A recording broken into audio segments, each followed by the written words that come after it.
En politique de France Info, comme tous les matins à partir de 8h30, une demi-heure ensemble. Bonjour Jean-Michel Apathy, bonjour Fabienne. Gilles Bornstein est là aussi, Oui. Guy Birenbaum également. Et ce matin, notre invité est ancien président de la République, candidat à la primaire à droite. Bonjour Nicolas Sarkozy. Bonjour, merci de m'avoir invité. Voilà 2 mois que vous êtes en campagne. Vous enregistrez une bonne nouvelle ce matin après un petit moment de flottement dans votre campagne. Les sondages indiquent une remontée. IFOP Paris Match, ça vous soulage? Vous y êtes attentif ou indifférent? Il faut être sincère, j'aime mieux quand les sondages montent plutôt que quand ils baissent, c'est sûr. Mais pour autant, les sondages se sont tellement trompés. Partout dans le monde, partout en France. C'est les Français qui décideront. Et voilà, il y a un peu moins d'un mois, on verra bien. Et si vous voulez, je ne voudrais pas donner beaucoup d'importance aux sondages quand ils montent, après avoir dit à longueur d'émission qu'ils n'en avaient aucune quand ils baissaient. Nous non plus, on ne va pas leur demander de l'importance. J'ajoute que c'est très difficile pour eux. Oui. C'est déjà difficile pour nous de savoir qui va venir voter. Est-ce que vous convenez que votre campagne a connu un petit passage à vide il y a 1 mois, 3 semaines? On a eu l'impression que quelque chose était déréglé. Bon, écoutez, d'abord, c'est pas à moi de juger ma propre campagne. Ça aurait un côté un peu ridicule ou arrogant. Si j'en dis du mal, ridicule. Si j'en dis du bien, arrogant. Moi, je me suis senti toujours assez à l'aise, en tout cas de plein pied avec les idées que j'ai envie de défendre et avec ce que le peuple de France, me semble-t-il, ressent et a besoin. Après, dans une campagne, c'est normal. Surtout lorsqu'on est l'ancien président de la République, on est attaqué, il faut se défendre. Il y a des moments plus faciles que d'autres.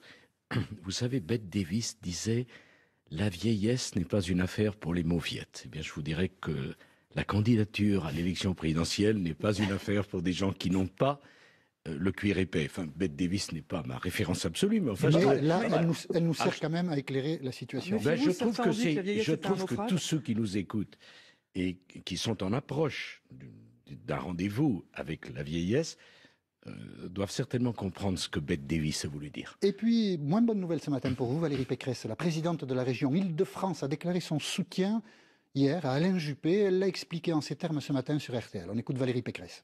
Aujourd'hui, mon choix, c'est vraiment le choix de la bonne personne à la bonne place. C'est la question de qui est l'homme de la situation pour la France. Qui sera le président que je veux pour la France?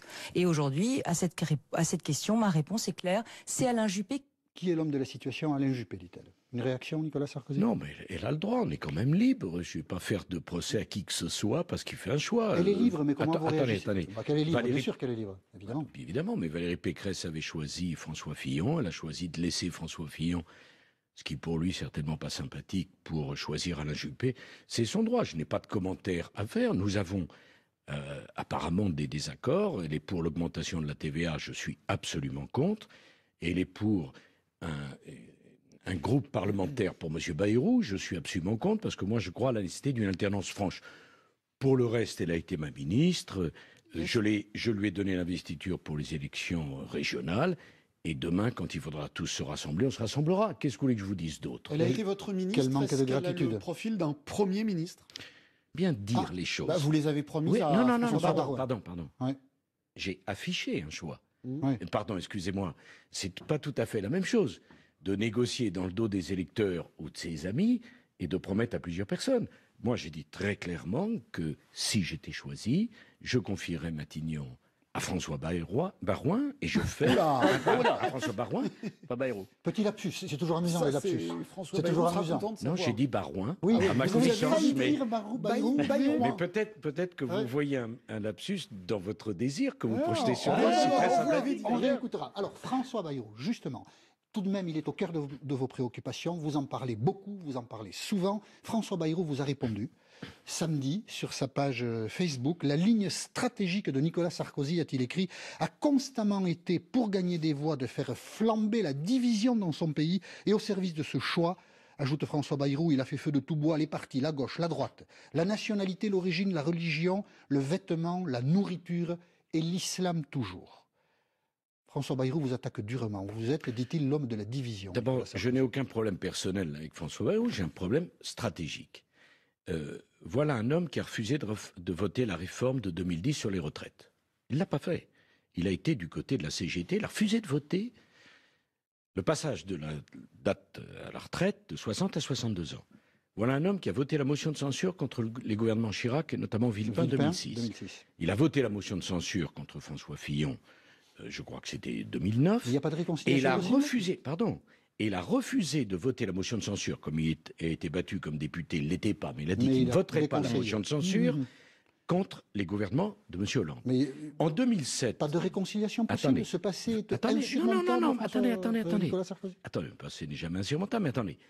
En 2007, c'est une erreur qu'a faite d'ailleurs Valérie Pécresse, M. Bayrou a dit « Je n'ai pas voté pour Nicolas Sarkozy ». J'en conclus qu'il a voté pour Ségolène Non, il s'est Royal, abstenu. puisqu'on était deux. Il s'est abstenu. Il dit qu'il Il s'est a abstenu, varié. mais nous n'étions pas avec lui. Nous n'étions pas dans avec l'isolement. lui, Il dit Jean-Michel qu'il s'est Apathy, abstenu. vous avez raison. En 2012, il a voté avec enthousiasme pour François Hollande. Son projet était aux antipodes des idées que je porte. Il veut une nouvelle tranche d'impôt sur le revenu, il veut Vous êtes- l'augmenter. Il est contre l'interdiction du voile. Il veut le droit de vote pour les étrangers. Il ne veut pas la suppression du regroupement familial. C'est parfaitement son droit. Je ne veux pas que demain, la future majorité Est-ce que- soit otage de Bayrou. Regardez, Alain Juppé fait une faute en regardez s'associant Hollande. avec lui. Regardez Hollande avec les écolos. Quel sera le Fessenheim d'Alain Juppé Alain s'il fait cet accord avec François Alain Juppé Bayrou? fait une faute en s'alliant avec François Bayrou. Pour moi, c'est clairement une erreur. D'ailleurs, je vous ferai observer quelque chose. Voilà quelqu'un qui a été 3 fois candidat à la présidence de la République. 3 fois, il a échoué au premier tour. Il a récupéré une UDF qui avait 100 députés. Il n'y en a plus un seul. Et toutes les personnes avec qui il s'est allié, ça s'est mal tourné. Mais c'est le choix d'Alain Juppé. Moi, je veux une alternance forte. Comment imaginer qu'avec 100 ou 150 députés pour François Bayrou, on puisse avoir une alternance forte? On Et vous aurait une parlez donc alternance molle. molle. Après le président de l'impuissance, je ne veux pas d'une alternance molle. Et on reprendra cette conversation. L'émission politique de France Info reprend sur le même thème, vous l'avez entendu, avec Nicolas Sarkozy. La question, c'est pour Gilles Bornstein. Oui, donc vous dénoncez cette erreur, dites-vous, d'Alain Juppé. Est-ce que vous, dans s'alliant avec François Bayrou, est-ce que vous pourriez, à cause de ça, ne pas le soutenir s'il venait à gagner les primaires? D'abord, M. Bornstein, si vous me permettez, je ne dénonce pas, je débat. Vous critiquez fortement. Non, mais vous débattez, d'accord. Franchement, Allez-y, non, mais allez-y, allez-y. la Est-ce que vous primaire pourriez- de la gauche a conduit à l'échec qu'on Non, mais- connaît avec François Hollande parce que les débats n'ont pas été tranchés. Par ailleurs, j'ai pris un engagement. Voilà. Je suis un homme qui tient ses engagements. Je fais tout pour remporter la primaire. Il y a une règle. Ceux qui participent à la primaire se sont engagés à soutenir celui qui sortira en Donc champion. soutenir vraiment, C'est vous ce ferez que des je ferai. meetings, C'est vous ce ferez que, campagne. c'est ce que Ah vous bon, ferez. après c'est le candidat retenu. Si c'est moi, en l'occurrence, je déciderai. Si c'est un autre, il décidera. Qui La- verra comment. S'il vous La demande logique, son de soutien, la logique vous- de la primaire, vous Nicolas mouillerez la Sarkozy. Il n'y a pas de. Si vous voulez, on ne peut pas être un pied dedans, un pied dehors. D'accord. C'est d'ailleurs le problème de M. Bayrou qui dit je ne participe pas à la primaire, mais je donne mon avis tous les matins. Si tu ne participes pas à la primaire, abstiens-toi de donner ton avis. C'est le problème de M. Lagarde qui dit je participe à la primaire, mais si c'est pas mon candidat, je respecte pas. Ça s'appelle de la déloyauté. Dans la politique, il faut être loyal. Donc vous me posez une question claire. Est-ce que je respecterai les règles de la primaire pendant la primaire et après la primaire? La réponse est oui. Donc la logique de la primaire, c'est que si Alain Juppé gagne, mais ça n'est pas votre pronostic, nous l'avons compris, vous pourriez vous retrouver avec François Bayrou pour soutenir Alain Juppé. Je- Après, Oui, si, c'est la logique si de la tel primaire, était le cas, bien c'est à sûr. lui de décider comment il organise les choses. Mais- La question qui m'a été posée, est-ce que vous jouerez le jeu? Bien sûr. Quand on signe un contrat, On le quand respecte. on reste, que ça vous plaise ou non. Bon. Jeudi Et je dernier- suppose d'ailleurs que si je gagne la primaire, La réciproque Allez, sera Alain Alain la Juppé Juppé sera me avec vous. soutiendra sans trop regretter François Bayrou. Jeudi dernier sur BFM TV, vous avez indiqué qu'entre François Hollande et Marine Le Pen au second tour de l'élection présidentielle, vous voteriez sans enthousiasme, vous l'avez dit, pour François Hollande. Et le soir, donc jeudi dernier, vous avez fait un meeting à Marseille. Et Mathieu Mondoloni du service politique de France Info a promené son micro parmi les personnes qui étaient là, vos sympathisants, et écoutez, après donc votre déclaration de soutien, même avec des réserves, Oh non, sur François Hollande. non, franchement, j'ai pas dit que je soutenais Que François vous Hollande. voteriez J'ai dit François que je ne Hollande. veux en aucun cas de Madame Le Pen. Eh bien, écoutez vos Ah, sympathisants. pardon, excusez-moi. Écoutez-les, c'était à Marseille jeudi dernier.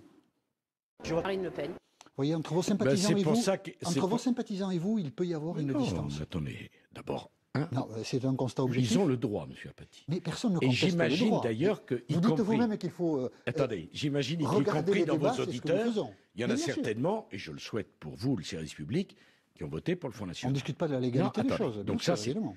Deuxièmement, on voit bien que je suis la barrière. Et que le choix qui doit sortir de la primaire pour que tous ces gens n'aillent pas grossir les rangs du Front National, vaut mieux que ça soit moi. Tous les pays où la droite n'a pas assumé son corpus d'idées, où il y a une grande coalition, ça s'est traduit par une catastrophe. Et l'Autriche Pas en Allemagne. en est le dernier exemple. Si vous trouvez que la montée de l'extrême droite, des pirates ou de tous ceux qui sont uniquement contre l'immigration, c'est pas problématique, c'est problématique et à mon avis, on n'a pas encore tout vu. Alors, je veux dire là-dessus, parce que c'est un choix, c'est Allez-y. quelque chose d'important, Oui, allez-y. si vous me le permettez. Bien sûr. D'abord, je suis contre le Front républicain, pour dire les choses comme elles sont, parce que la confusion, ça fait les affaires du Front national. Je suis pour une droite qui assume ses convictions, une gauche qui assume ses convictions, on va au bout du débat. Je pense d'ailleurs que la démocratie, c'est la confrontation, et que la démocratie meurt de débats trop fades, pas de débats Donc, trop pas de forts. Front républicain. Pas de Front républicain. Je suis donc pour le nini, comme on l'avait dit, je ne veux pas de désistement. La question qui m'était posée... Sauf pour l'élection Ah oui, présidentielle. la question qui m'était posée, D'accord. c'était pas est-ce qu'on choisit un conseiller général ou un conseiller régional. C'est le président de la République. Donc vous voteriez François Hollande. J'ai dit, que je ne voterai jamais pour Madame Le Pen, Donc qui n'a aucune expérience et qui nous conduirait dans un isolement total. J'ai dit une deuxième chose. Non, Ce vous cas l'avez de pas dit, figure. justement. Attends, Alors, est-ce que vous le dites? Attendez. Ce cas de figure n'a aucune chance de se présenter parce que ça voudrait dire que monsieur 4% aujourd'hui passerait devant la droite républicaine. Donc imaginez un schéma où la droite serait derrière la gauche. Monsieur Apathy me dit, oui, vous avez une différence avec vos électeurs. Certes, c'est d'ailleurs ce qu'on appelle, la responsabilité d'un homme d'État. Bien sûr. Un vous, électeur a le droit de dire ce qu'il veut, de tempêter, de taper du poing sur la table, de dire une chose. Je le respecte et je respecte tout le monde, y compris ceux qui votent pour le Front National, qui votent peut-être d'ailleurs parce qu'on les a déçus et que je les ai déçus. Mais moi, je ne veux pas de Mme Le Pen à la tête de la France. Voilà, c'est dit et c'est clarifié. Dans un livre qui déstabilise depuis maintenant 3 semaines le président de la République, un président ne devrait pas dire ça, François Hollande a fait l'aveu qu'il a ordonné au moins, a-t-il dit, au moins 4 opérations homicides. Ce sont des assassinats ciblés d'ennemis de la France par les services secrets. Et réagissant à cette révélation, François Fillon, qui était l'invité de l'émission politique sur France 2 jeudi dernier, a déclaré ceci. Nous écoutons François Fillon. Et Nicolas Sarkozy, une procédure de destitution. Je partage à 100% l'analyse présentée par François Fillon. Enfin, imaginez... C'est la conclusion qui manquait à François Fillon. Écoutez, imaginez... procédure de destitution vous paraît très adaptée? Imaginez que je me sois laissé aller à montrer à des journalistes des plans secrets, confidentiels défense, d'intervention de nos avions, que j'ai indiqué à des journalistes que j'avais donné des ordres secrets à nos forces spéciales pour éliminer tel ou tel ennemi de la France. C'est une forfaiture. Donc la question Il n'y a excusez-moi, pas une démocratie c'est une au forfaiture. monde, il n'y a pas une démocratie au monde qui accepterait ça. Regardez l'affaire des emails de Mme Clinton. Regardez le scandale que cela fait. Sur des emails, d'ailleurs, très honnêtement, j'ai toujours pas compris le détail. Il faudra qu'on m'explique. on va pas y Mais rentrer. peu importe. D'accord. En France, pour faire le malin, François Hollande montre à des journalistes avec qui il fait un livre des documents. C'est d'une très grande C'est gravité. une forfaiture, dites-vous. Forfaiture.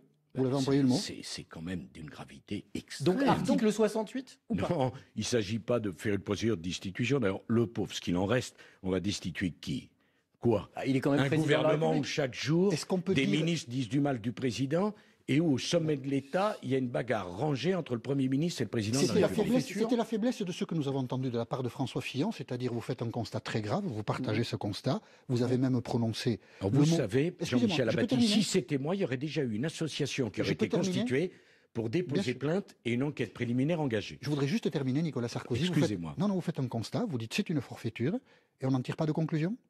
Pas moi. Moi, je suis candidat. Vous êtes Je suis dans président un du- combat politique. Président de l'un Bon. des premiers partis de Enfin, France. écoutez, je suis sûr qu'un jour ou l'autre, M. Hollande aura à rendre compte de cette violation manifeste du secret défense. Mais Vous êtes- est-ce que ça veut dire que si on n'était pas à juste 6 mois en fait de la fin du quinquennat, oui, on engagerait l'article Mais ça, 68. quand même, Madame, ça pose un problème extrêmement sérieux. Le C'est pour président ça de la que nous vous République a interrogeons. des obligations, et notamment l'obligation du secret. Il y a la vie de nos hommes qui est en cause. C'est pas une plaisanterie. Pour faire le malin, devant 2 de vos confrères, il va révéler des choses qui sont sur les courriers, vous savez qu'on reçoit, les notes que reçoit le président de la République, il y a secret défense ou confidentiel défense, Et et c'est pourquoi classifié. Bon. Pourquoi ne pas intenter une action? Parce que nous sommes à 6 mois de Écoutez, l'élection parce que moi, je présidentielle. suis dans un combat politique, je reste dans ce combat politique, mais sur le fond, je partage l'avis de François Fillon. il y a certainement matière à aller plus loin et en tirer des conséquences. Et l'émission politique de France Info se poursuit, ce sera dans une minute. Voici Victor. France Info. Et dernière partie de l'émission politique de France Info avec Nicolas Sarkozy ce matin. Question Gilles Bronstein. Oui, des policiers ont encore manifesté hier soir. Ce mouvement, on sent que c'est un mouvement de la base, contre les syndicats, contre l'élite, un mouvement anti-élite. Est-ce que vous le soutenez? Bon, c'est pas mon rôle de le soutenir, je suis pas policier, mais je le comprends. C'est inédit. Jamais on a eu un mouvement de cette ampleur et de cette profondeur. On doit bien dépasser la dizaine de jours. Oui. Nous avons le résultat des années Taubira. Le désarmement pénal qui fait que les policiers arrêtent toujours les mêmes, qui sont systématiquement remis en liberté quand ils sont envoyés à la case prison, a conduit à une désespérance de ces fonctionnaires. Maintenant, même à Halloween, on a des violences. Taper un policier, l'injurier, c'est comme devenu un sport national. Ils ne se sentent pas soutenus, ils ne se sentent pas protégés. Même pas représentés par leurs syndicats, ça vous inquiète ou ça vous paraît... Bien sûr que c'est inquiétant. Mais vous le comprenez, ça aussi? Je comprends le ras-le-bol des policiers. Est-ce J'avais que vous dit, comprenez alors que tout le monde m'a tapé dessus là-dessus, que vraiment faire des fan zones dans un pays en état d'urgence, c'était curieux. Des centaines de milliers d'heures de policiers ont été utilisées pour encadrer des fan zones alors qu'on est en état d'urgence. On paye aujourd'hui le ras-le-bol des policiers. Par ailleurs, ce fut une erreur immense que de supprimer les heures supplémentaires. Des policiers, pardon, dont certains risquent d'être sanctionnés. En voilà un, il s'appelle Guillaume, c'était sur l'antenne de France Info ce matin, écoutez-le. J'ai été reconnu, moi de mon côté, j'assume tout, il n'y a pas de problème. Même si on veut éviter au maximum de prendre une sanction, parce que ce serait injuste de sanctionner un fonctionnaire qui ne fait que dénoncer le mal-être de sa profession. Je sais que les collègues sont motivés pour me soutenir, donc s'ils viennent, effectivement ça me touchera beaucoup. Est-ce qu'il faut les poursuivre, ces policiers, ou pas? Comme je vous l'ai dit, je comprends leur malaise, je soutiens nombre de leurs revendications. Je n'accepte pas les violences, notamment celles sur le DGPN, directeur général de la police nationale. C'est pas le rôle de policier d'entourer une voiture de police et d'empêcher le directeur général de la police de sortir. Il y a une limite qui ne doit pas être franchie. Je pense qu'elle a été franchie. Alors là, le policier que l'on entend, il n'est pas du tout convoqué par l'IGPN pour ça, mais il est convoqué par l'IGPN de même parce qu'il a participé à une manifestation sans autorisation, d'une part, et puis d'autre part, sur son temps de service, d'autre part, il a rompu le devoir de réserve d'un fonctionnaire. Est-ce qu'il faut sanctionner ce type d'attitude ou pas? Non. J'espère que l'IGPN a d'autres choses à faire que de poursuivre des policiers mécontents, et ça en dit long. Quand je pense que c'est la gauche qui est au pouvoir, où en est-on du droit de manifester, du droit syndical et du droit de donner son opinion? Vraiment, dans ce quinquennat mourant, on aura tout connu, y compris le désastre. Guy Birenbaum. Vous suggérez dans votre programme, et vous l'avez répété à plusieurs reprises, l'usage du référendum sur plusieurs sujets lors du second tour, lors du second tour des législatives. La question est très simple. Est-ce que vous serez engagé vous-même par ces référendums? Imaginez, vous faites un référendum, vous le perdez, vous êtes obligé de quitter le pouvoir. Non, vous savez, M. Birenbaum, c'est une question très importante que vous posez là. Pourquoi les référendums, ça ne marche pas en général? Parce qu'ils sont toujours vus comme un plébiscite. Et là, ça ne sera pas le cas. Non, je vais vous expliquer pourquoi. Un plébiscite, qu'est-ce que ça veut dire? Au lieu de répondre à la question posée, on répond à celui qui la pose. Bon. Pourquoi ça ne sera pas le cas dans le cas de figure? Parce qu'on sera un mois après l'élection présidentielle. Donc, naturellement, il ne s'agira pas de savoir si le nouveau président de la République doit partir ou doit rester, puisqu'il aura un mois. J'ajoute que je ne suis pas pour le référendum pour tout. J'avais refusé le référendum sur le traité de Lisbonne, peut-être vous en souvenez-vous, dans le débat avec Madame Royal, parce que je considérais qu'on ne répond pas par oui ou par non à un traité de 254 articles. En revanche, la suspension du regroupement familial et la possibilité pour le ministre de l'Intérieur de mettre en rétention administrative les fichiers les plus dangereux, c'est très important, comme la suppression d'un tiers des parlementaires. Eh bien, je souhaite que le peuple de France puisse participer. Ça m'amuse de voir que tous ceux qui sont pour la démocratie participative sont pour la démocratie participative, mais pas trop. Mais le référendum, c'est un moyen moderne de gouverner, de demander l'avis du peuple français. C'est un point important. Si le non l'emportait dans ces hypothétiques référendums, vous ne considéreriez pas que le mandat du président de la République serait en jeu? Bien sûr, au contraire. Et c'est comme ça qu'on va revitaliser. Au contraire, ça veut dire quoi? Mais pourquoi? Parce que c'est comme ça qu'on va revitaliser le référendum. C'est une perte d'autorité quand même, dans cette hypothèse-là. Non. Il faut qu'on revienne à un référendum où les gens répondent à la question et pas à celui qui la pose. Regardez, en Suisse ou ailleurs, lorsqu'il y a un référendum, on dit oui, on dit non. C'est pas pour cela que le gouvernement suisse ou la présidente suisse, même si c'est pas la même chose, hein, Monsieur Apathy, c'est une présidence tournante tous les ans, je le sais, mais doit partir. le référendum est une façon de redonner du crédit à la parole publique. Vous voyez bien quand même que plus personne ne croit personne. Sur la question aussi essentielle de la suspension du regroupement familial, qui a été inventée en 1974 pour faire venir les familles des Portugais et des Espagnols dans un pays, le nôtre, où il n'y avait pas de chômage. Le peuple de France doit se prononcer. Et c'est une façon de dire, voilà, on va tenir scrupuleusement ce qu'on a dit. Guy Bernot. Est-ce que vous vous engagez, comme Alain Juppé, à ne faire qu'un seul mandat? Bon.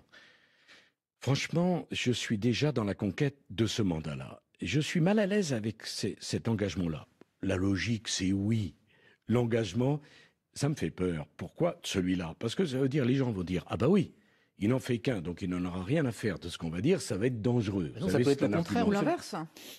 Vous avez Il sera raison. pas tenu par sa Ou réélection. l'inverse. C'est-à-dire que ça dépend la radio dans laquelle je viendrai parler. Il y en a où on me dira, ah oui, ça c'est rassurant comme ça, vous allez faire ce que vous avez dit. D'autres, on dira, celui-là, il ne faut pas lui confier. Pourquoi vous dites Écoutez, la logique, c'est oui? Parce que c'est pas un secret pour personne. Le 28 janvier, j'aurai 62 ans, ce qui fait que je terminerai, dans le cas de figure où je suis élu, ce mandat à 67 ans. Jacques Chirac s'est représenté à peu près à cet âge-là. Ben oui, ben moi je François suis Mitterrand pas, je plus suis que pas ça. Jacques Chirac. François Je pense Mitterrand que était plus âgé. Et je pense que le monde a changé et que La logique, c'est le seul j'aurais mandat. à ce moment-là, j'aurais bien travaillé pour la France. Dans Tout pour la France, Nicolas Sarkozy, vous doutiez de l'utilité de la chaîne Info.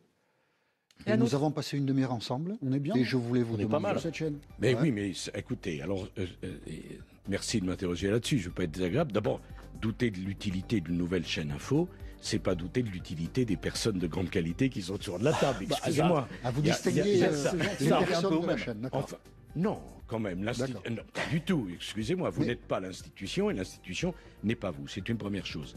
Deuxièmement, comme vous le savez, je suis très attaché au service public. Je crois qu'il y a une place particulière. J'ai des désaccords. Je pense que l'arrivée de la publicité sur les chaînes de Radio France serait une erreur. Je le dis, on a quand même le droit. Deuxièmement, je pense qu'il faut une réorganisation. Pourquoi? Parce qu'on ne va pas aller de plan d'économie en plan d'économie. Il y a quand même un malaise. Il faudra en tenir compte. Est-ce qu'on peut faire vivre toutes ces chaînes info? C'est une question qui est posée, qui est quand même pas maladroite de poser. Est-ce que j'étais heureux d'être invité ici? Oui. Mais alors ça veut dire que parce que j'étais heureux de venir, il faut que je change toutes mes convictions. En Bon. tout cas, merci d'avoir accepté l'invitation. Non. Merci de la m'avoir chaîne info invité. du C'était un service espace public de débat. J'étais qui heureux de s'appelle France Info. participer à cet échange. Voilà, donc pour l'instant, nous on ne change rien et il est 8h58 sur France Info. Non, c'est pour l'instant, on continue.